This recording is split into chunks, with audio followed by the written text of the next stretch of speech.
I prepared to watch season 2 of Andor by watching season 1 of Andor, which was really amazing season of television.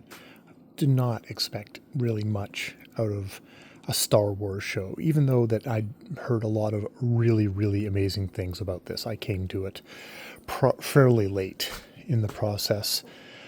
But I wasn't prepared for what a cohesively in-depth and nuanced look at a fascist state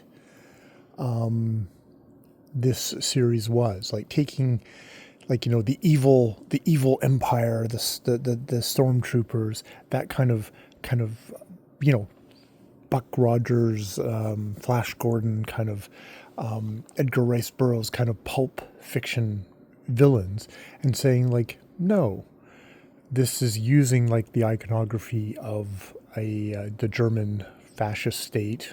George Lucas was thinking about the American Empire and its forays into South Asia. Let's take that seriously, and this show really did. And using the character of Andor from the movie Rogue One, said like, let's go back and do his story of Cassian Andor and of the rebel resistance and the fascist state that it lives in.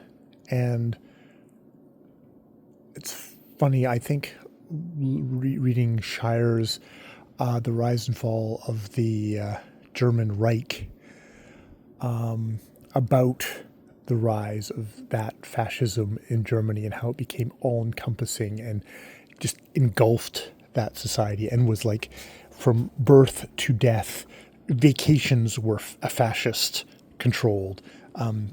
Everything, every aspect of life in that society fell under this kind of system. That is the kind of the feel that you get out of this show.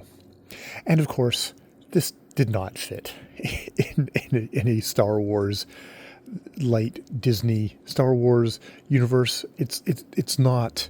It is not. It is abjectly fails to be light pulp adventure fiction, good guys, bad guys, lightsabers, adventure. It fails. It fails at that because it's way too adult. It's the complete wrong vibe. From a business perspective, I see why this show only got 2 seasons.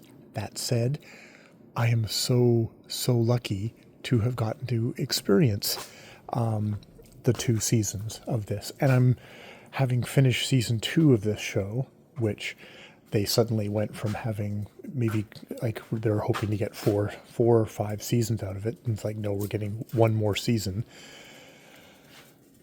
They somehow managed to write, not perfectly, but really well, compress all of that into a second season. There are things where I can feel the achingly, just how rushed they were. There's a thing where Bix leaves and Andor's left, which is like, that should be the lingering note of that episode, but instead, because of the crush of time, we have to have wacky KTO droid that voiced by Alan Tudyk. We have to suddenly hard crash into that, which is just, I hated that. That really was like a big tomato on the Sistine Chapel. But aside from that, I've just finished the last 3 episodes, and it's just like, so graceful, so elegant, and beautifully and meticulously done. And having to rush, but doing it perfectly, like grace note after grace note. Especially the last little sequence is indeed, it's note after note. Deirdre in a jail in the prison system that we saw in season 1. Bix in the field. just Andor walking across and getting on the ship to start on Rogue One, basically. Yeah, little B2, the droid.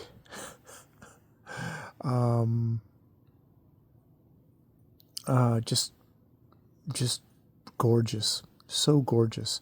The third to last one, just the story of Luthien and his assistant Kelfia, Kefa, going from their beginning to the end of their relationship and mixing the two, the past and the tragic present of the show, is just gorgeous, so sad and so beautiful. Again, this kind of movie structure of the 3 episodes. In this case, it's you have the Luthen setting things up, and then the kind of the drama of the final 2 episodes is just like, oh, Jesus, so fucking good. Yeah, I feel extremely. It's the kind of show where you're just like, wow. This is an art form that I'm very, very, very lucky to be alive and get to experience. I get the kind of hit that I get reading an amazing book, which, as a book reader, is the highest compliment I can give to a series like this. And it's like I'd watched season 1 twice, once and then another time to get ready for season 2 here. And I can see just going back to this and also understanding why it's just not going to be for everyone. I'm sure that last episode and the last sequence, there wasn't any fights, there wasn't any explosions, and it was beautiful and it was gorgeous. And I'm sure it would have been completely wasted on a lot of other people, who, want a certain kind of entertainment. And this was entertainment for me, but it's the kind that makes me cry and makes me feel and makes me be aware of the authoritarian shifts that are happening in my world today, and how this speaks to it. This really speaks to it in a way that's quite profound, and makes me question where I am in this society. We all want to be Cassian. Maybe we do. Maybe we just want to be the people getting along on the farms. Maybe we have to be worried that we're the little rat-faced fascist people, actually, who are happily little dronies trying to get Mummy and Daddy's love that we're not going to get in the really inhuman grind. Like, I think the majority of the villains in this piece have a comeuppance, but it's because they aren't proper cogs in the fascist system, and so the system just turns them into hamburger, without the least, there's no humanity there. There's no caring. There's no supporting.